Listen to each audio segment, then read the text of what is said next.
예수님 당시에 그 혼인잔치는, 유대 혼인잔치는 약 7일 동안 진행이 됐다고 합니다.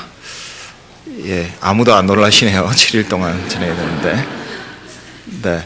요즘은 예식장에서 하는, 빨리 하는 결혼식은 7분 동안 하는 결혼식도 있는 것 같은데, 예수님 당시에는 혼례 예식이 7일 동안 진행이 됐다고 합니다.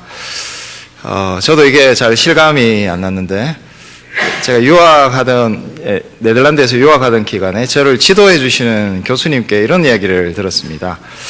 첫째 아들이 그 마케도니아라고 하는 그리스 북쪽에 있는 조그마한 나라인데, 며느리를 마케도니아 며느리를 보시게 된 겁니다. 저희 지도 교수님이. 그러니까 아들이 마케도니아 여자랑 결혼을 하게 돼서 마케도니아에 가서 결혼식을 하게 되었습니다.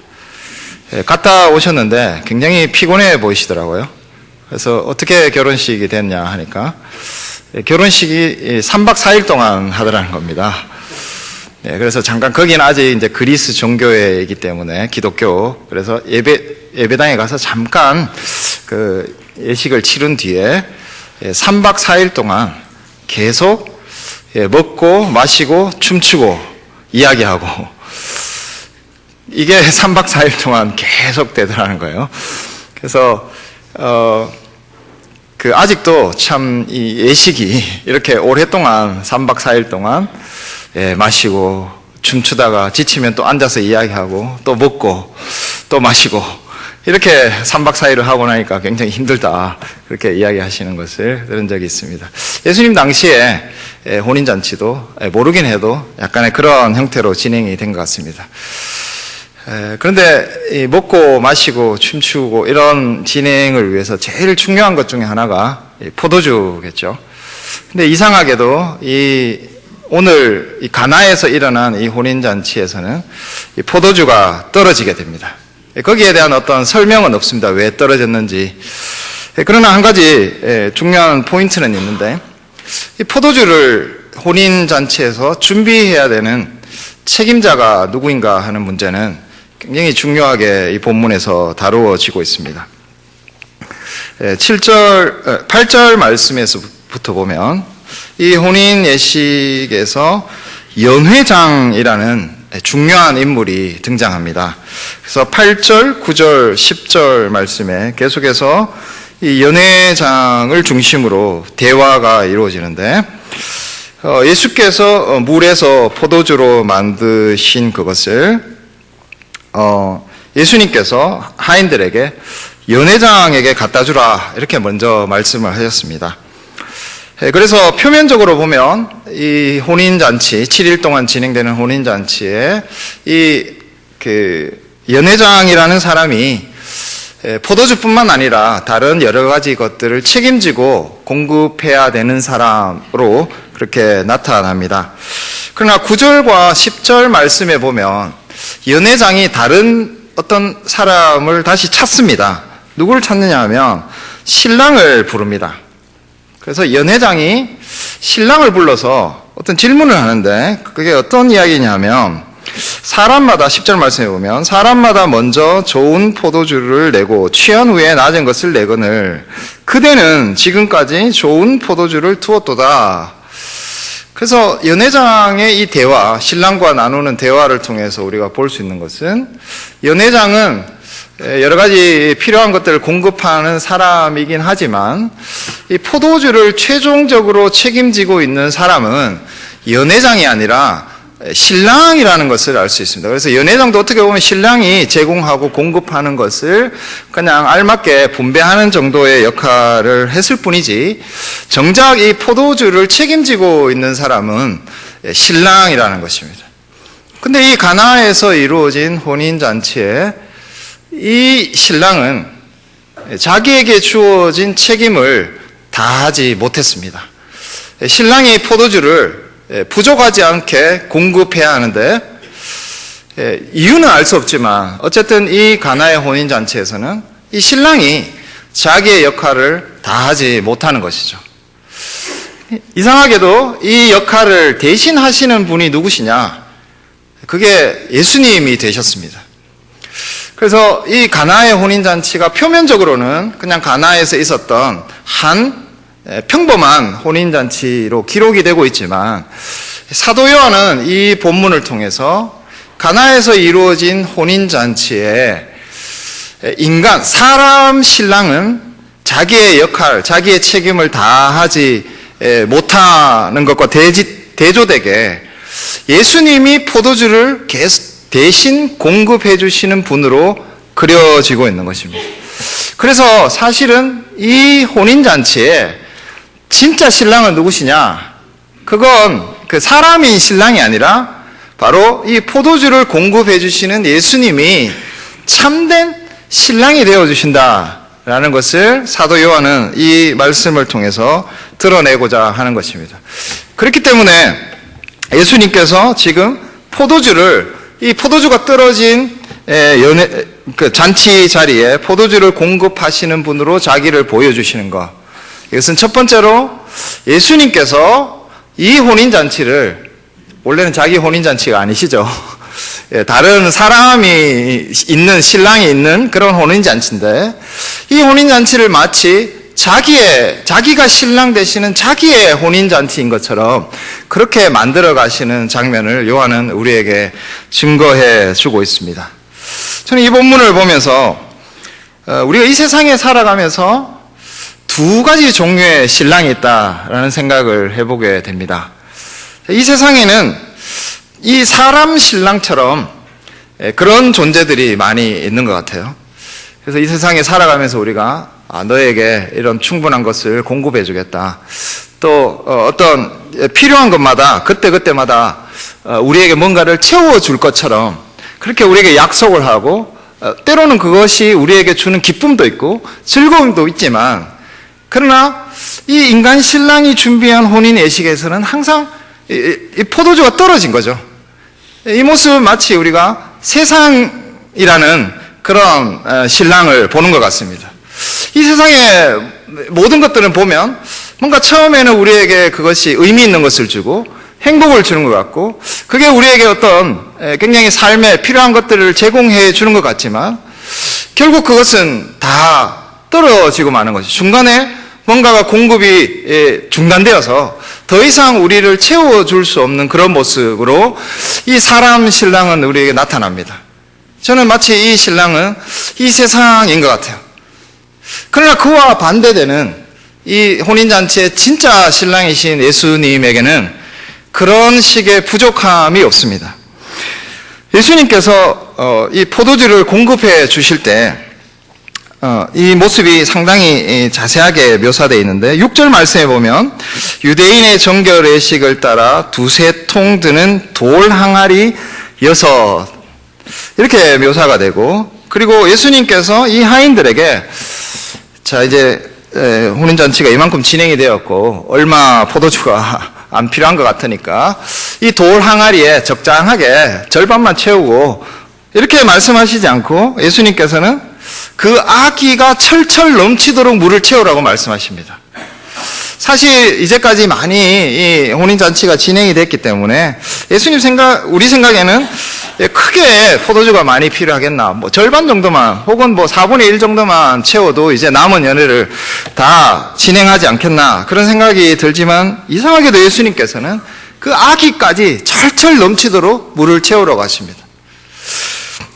지금의 그 도량형으로 환산을 시켜보면 2-3통 드는 돌 항아리 6이 아기까지 꽉꽉 채워서 그게 다 포도주가 됐다고 하면 약 900리터 정도 되는 포도주라고 합니다. 이것도 별로 안 놀라시네요. 여러분 콜라 1리터짜리를 한번 생각해 보시면 그게 900병이 만들어졌다고 한번 생각해 보십시오. 웬만한 술고래들이 다 모였다 할지라도 그만큼 예수님께서 얼마나 풍족하게 이 포도주를 혼인잔치에 제공해 주셨는가, 그것을 깨달을 수 있습니다. 이 세상이라는 신랑은 뭔가 줄 것 같고 뭔가를 공급해 주지만, 또 우리의 어떤 가치 있는 것들을 우리에게 조금 주는 것 같지만, 그러나 그것은 항상 부족하고 떨어지는 반면에 우리의 이 혼인잔치의 참된 신랑으로 자기를 보여주시는 예수님이 공급해 주시는 것은 항상 이렇게 차고 넘친다는 것을 오늘 예수님께서 이 말씀, 포도주를 공급해 주시는 모습을 통해서 우리에게 보여주고 계시는 것 같습니다. 이 말씀을 들으실 때 여러분의 머릿속에는 나에게는 왜 예수님이 이렇게 차고 넘치도록 아기까지 다 채워서 주시지 않는가, 그런 생각이 드실지 모르겠습니다. 그러나 예수님께서 공급해 주시는 이 포도주의 질을 생각해 보실 필요가 있을 것 같아요.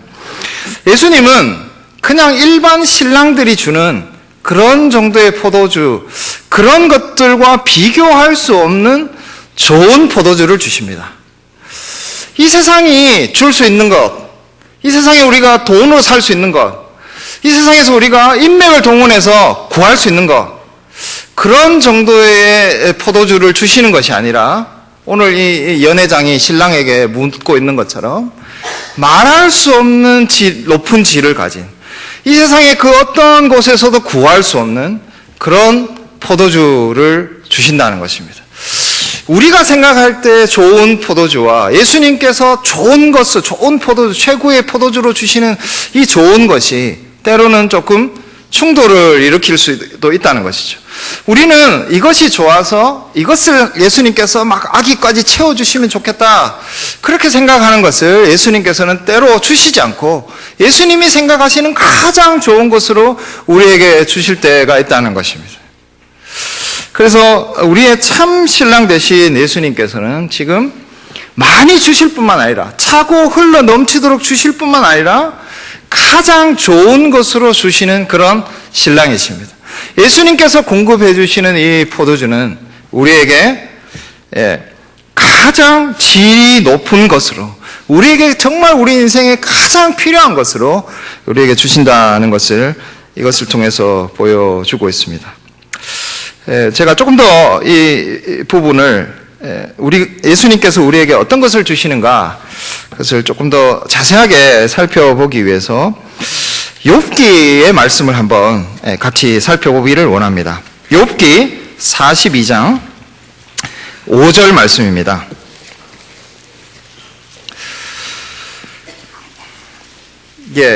이 말씀은 욥기의 제일 마지막에 나오는 말씀입니다.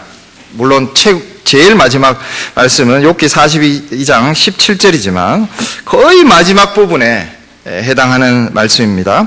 제가 한번 욥기 42장 5절 말씀을 읽어보겠습니다.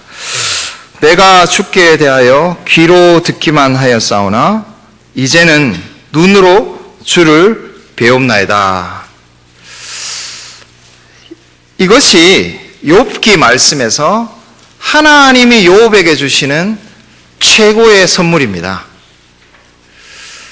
이건 물질적인 것은 아닙니다. 여러분들도 아시다시피 욥은 재산과 자녀와 건강을 거의 한순간에 다 잃어버렸습니다.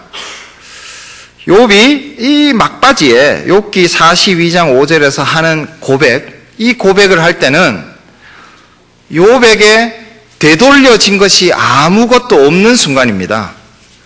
우리는 생각하기를 하나님께서 욥에게 자식도 다시 주셨고 재산도 돌려주셨고 건강도 회복해 주셨다는 사실 때문에 마치 그것이 하나님께서 욥에게 준 최고의 선물이라고 생각할 수 있습니다. 그러나 그것을 주시기 전에 하나님께서 먼저 주신 것이 있어요. 그게 뭐냐 하면 욥의 마음에 있는 고백입니다. 욥이 뭐라고 고백했느냐? 이제는 내가 주를 눈으로 봅니다 라고 고백합니다.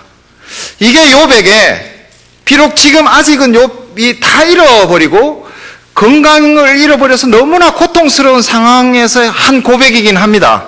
아무것도 없는 상태에서 이 고백을 하는데 저는 이것이 하나님께서 욥에게 준 가장 최고의 선물이라고 생각합니다. 그게 뭐냐? 내가 주를 눈으로 보는 것입니다.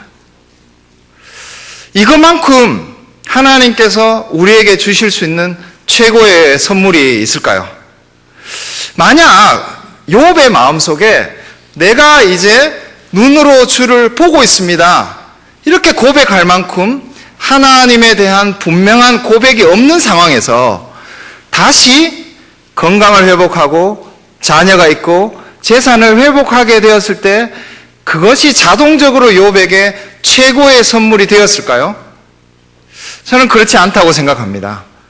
욥에게 자식이 다시 돌아오고 재산이 다시 회복되고 건강을 찾는 것이 최고의 선물이 되기 위해서는 그 전에 그것보다 더 최고의 선물이 있어야 한다는 것이죠. 그것이 무엇이냐 하면 내가 이제는 눈으로 주를 봅니다라는 이 분명한 하나님을 아는 지식, 하나님을 아는 이 분명한 마음이 있어야지, 이 선물이 욥에게 있어야지 나머지 것들은 의미가 있다는 것입니다. 우리 현실에서 우리가 원하는 것이 잘 아기까지 채워져서 주어지지 않는다 할지라도 하나님께서 우리에게 주시는 최고의 선물이 무엇인지를 다시 한번 생각해 보시면 좋겠습니다.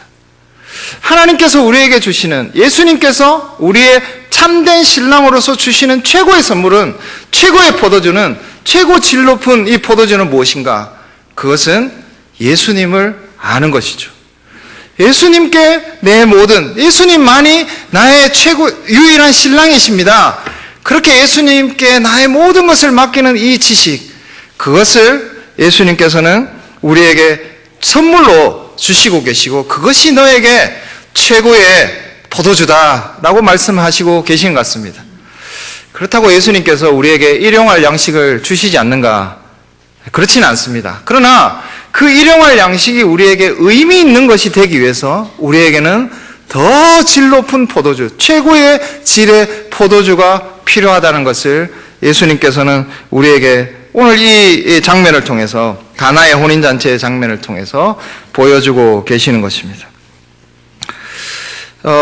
이렇게 좋은 포도주를 공급해 주신, 좋은 포도주를 풍족하게 공급해 주시는 예수님 앞에서 이 혼인잔치에서 정작 굉장히 중요한데 한 번도 등장하지 않는 인물이 있습니다.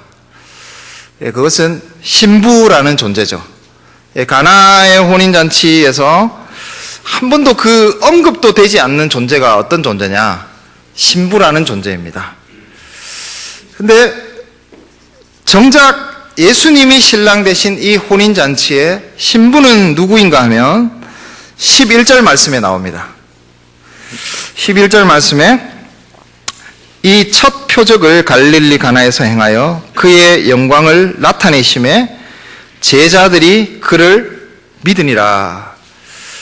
아까 이 사람 신랑이 이 가나의 혼인잔치의 참된 신랑이 아니라 예수님께서 참된 신랑이라고 한다면 참된 신부는 제자들입니다. 이 제자들에게 무엇이 주어졌냐 하면 그를 믿는 믿음이 주어졌습니다. 근데 여러분 한번 생각해 보시면 이 혼인잔치에 수많은 사람들이 등장합니다. 근데 연회장과 신랑은 도대체 이 맛있는 포도가 어디서 나왔는지조차도 알지 못하는 그런 인물로 소개되죠. 9절 말씀에 보면 연회장은 물로 된 포도주를 맛보고도 어디서 났는지 도무지 알지 못하는 사람입니다. 또 한 부류의 사람들은 하인들이 있습니다. 하인들은 이 포도주가 어디에서 났는지를 아는 사람들이죠. 하인들은 예수님이 직접 시키셔서 그 물로 포도주를 만드는 광경, 기적과 같은 광경을 직접 목격한 사람들입니다. 근데 연회장도 아니고 또 기적을 목격한 하인들도 전혀 어떤 믿음에 이르렀다라는 어떤 고백이 등장하지 않습니다. 그러니까 예수님께서 기적을 일으키신 이 현장을 보았다고 해서 모두가 자동적으로 믿음을 가지게 된 것은 아니라는 것입니다. 우리 앞에 예수님께서 직접 나타나시고 우리 앞에서 예수님께서 막 기적과 같은 일을 일으키셔도 우리에게 믿음이라는 것이 저절로 생길 수 있는 것은 아니라는 것이죠. 근데 신비하게도 이 가나의 혼인잔치에 유일하게 그를 믿는 믿음을 가지게 된 사람들이 바로 제자들이었다라고 소개를 하고 있는 것입니다. 근데 이 제자들을 소개할 때 어떻게 소개하고 있는가 하면 제자들이 예수님이 베푸신 기적을 믿으니라 그렇게 기록이 되어 있지 않습니다. 제자들은 그를 믿었어요. 그러니까 예수님께서 우리에게 주실 수 있는 어떤 것을 믿었던 것이 아니라 예수님 바로 그분 자신을 믿었다는 것입니다. 이 믿었다는 말씀은 우리가 예수님을 신뢰하고 의지하는 것을 포함합니다. 단지 예수님께서 내 구원자시다 이런 사실을 기억하고 있는 것을 넘어서서 내 인생의 모든 것을 이제 그분에게 맡길 수 있는 분이시구나, 이것이 그를 믿는 것입니다. 우리에게 믿음이라는 것은 자칫 예수님께서 나에게 주실 수 있는 것을 의지하고 나에게 제공하실 수 있는 것을, 포도주를 의지하는 그것을 우리는 믿음이라고 생각하기 쉬운데, 믿음은 그를 믿는 것이었습니다. 제자들이 예수님이 행하신 어떤 기적에 눈이 가지 않고 예수님이란 그분의 자기의 모든 것을 맡기는 이 믿음을 가졌다. 이것이 이 가나의 혼인잔치에서 참된 신부의 모습으로서 요한이 기록해 주고 있는 것입니다. 사도 요한에게는 예수님께서 이 요한복음에 보면 처음 불렀던 제자 중에 한 사람이 사도 요한입니다. 이 사도 요한은 예수님과 만나서 처음 자기가 경험했던 이 가나의 혼인잔치의 사건이 평생도록 정말 기억에 남는 사건이었던 것 같습니다. 얼마나 젊었을지는 모르겠지만 요한은 그래도 굉장히 젊었을 때 이 가나의 혼인잔치를 예수님과 함께 경험했겠죠. 근데 이 사도 요한이 나중에 자기의 인생의 가장 마지막 순간에, 여러분 요한계시록을 보시면 반모라는 섬에 있으면서 하나님께서 주시는 말씀에 대해서, 하나님께서 보여주시는 여러 가지 모습에 대해서 그림처럼 설명하는 장면들이 많이 나옵니다. 그리고 사도 요한이 새 하늘과 새 땅이 임했을 때 우리에게 어떤 일이 있을 것인가, 그런 것을 묘사하는 많은 장면들이 있습니다. 그 장면은 사도 요한의 인생의 마지막, 거의 막바지에서 하나님께서 보여주신 장면입니다. 요한계시록 19장을 한번 같이 보겠습니다.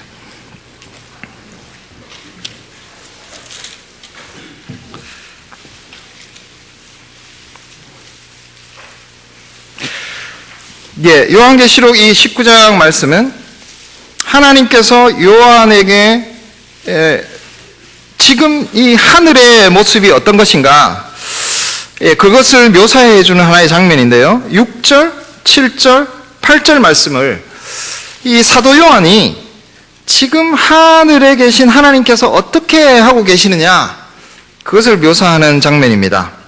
제가 시간이 없어서 7절과 8절 말씀을 읽겠습니다. 우리가 즐거워하고 크게 기뻐하며 그에게 영광을 돌리세.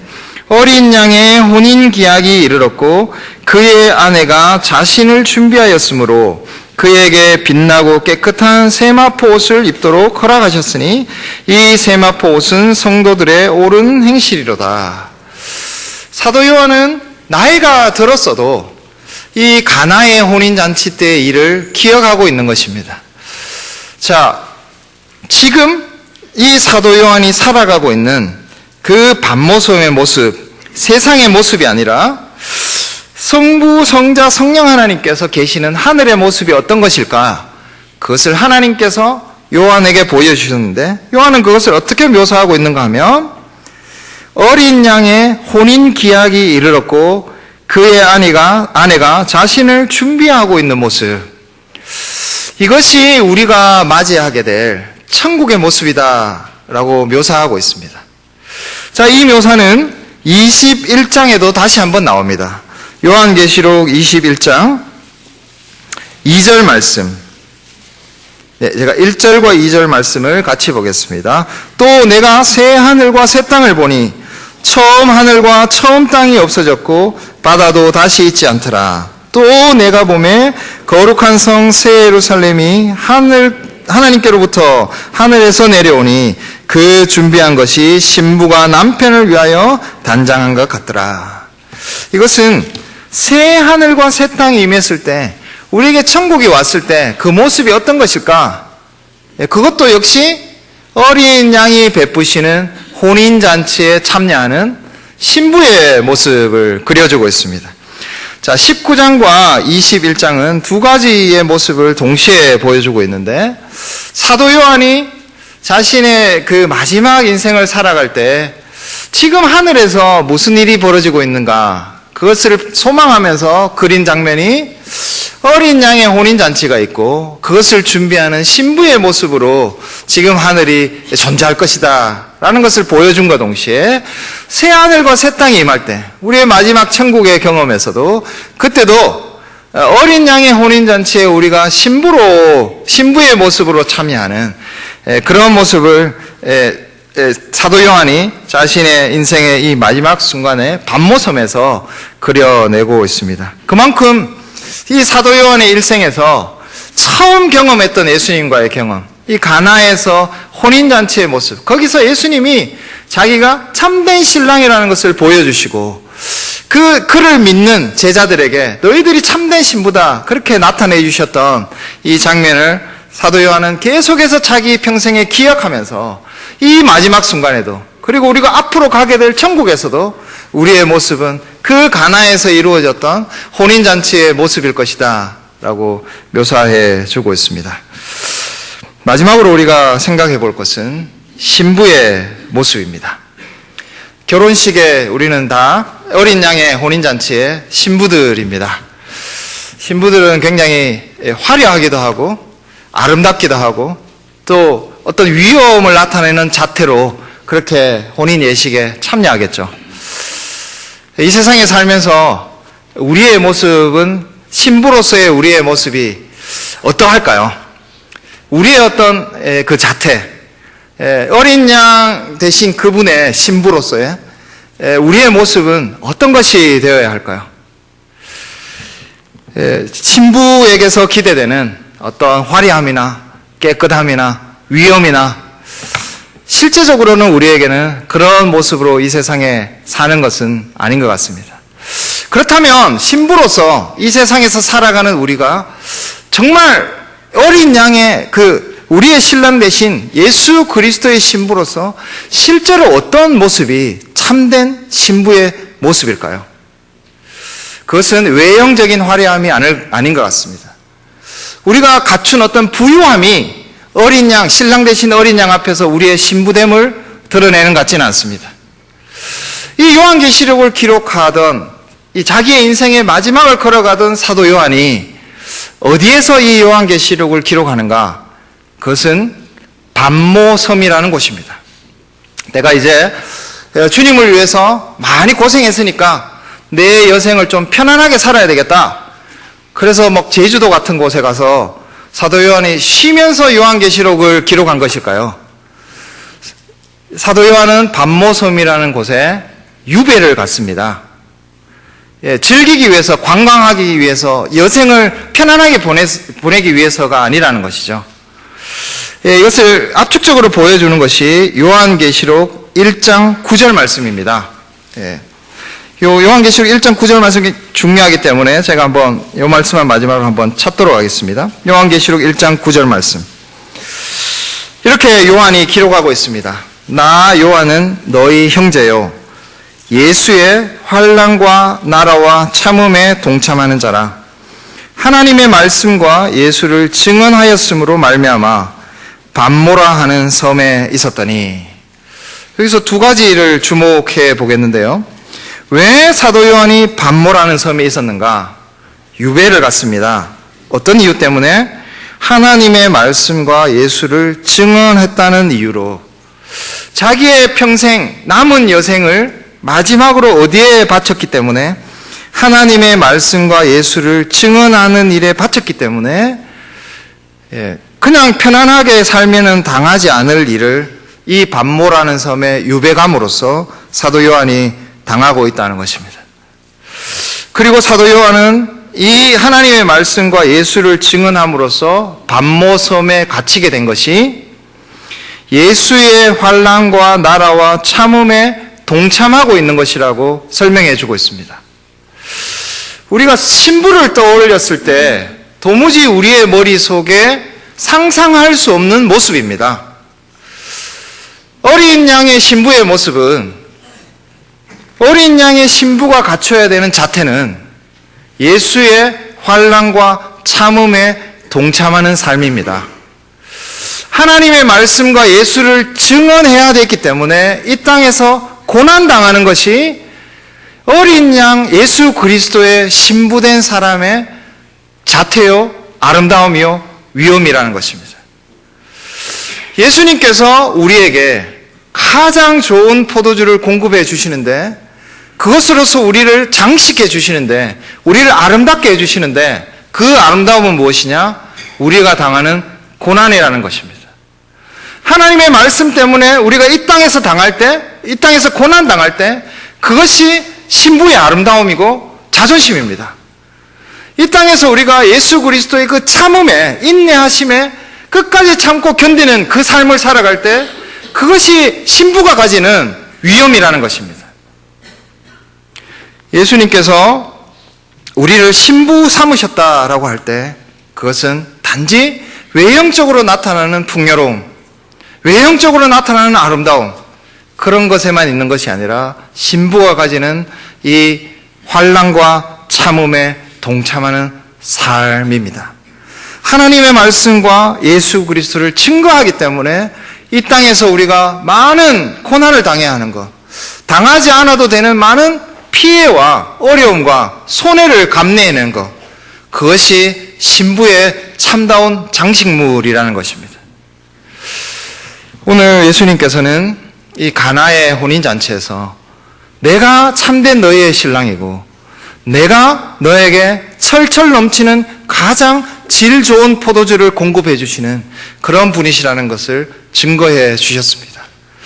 그런 신랑 되신 예수 그리스도 앞에 우리의 믿음을 요구하고 계십니다. 우리는 그를 믿음으로써, 그를 증거함으로써, 하나님의 말씀을 이 땅에 나타냄으로써 고난과 환난과 참음, 그것으로 장식된 주님의 신부입니다. 그것이 우리의 아름다움이고 우리의 위엄이고 우리의 자태입니다. 하나님 앞에서 우리의 가장 아름다운 모습은 예수 그리스도의 참음과 환난에 동참하는 바로 그런 신부됨에 있다는 것을 사도 요한은 자신의 삶을 통해서 보여주었을 뿐만 아니라 오늘 이 첫 표적을 우리에게 증거함으로써 우리에게 요구하고 있습니다. 이 세상에 살아가면서 우리는 헛된 신랑을 쫓아가는 것이 아니라 우리의 참된 신랑 되신 예수 그리스도를 쫓아가야 하겠습니다. 참된 신랑 되신 그를 믿어야 하겠습니다. 그리고 그분의 고난에 동참하는 그런 아름다운 신부가 되어야 하겠습니다. 이런 참된 신부로서의 삶이 우리에게 있기를 간절히 소원합니다. 기도하겠습니다. 하늘에 계신 우리 아버지 하나님,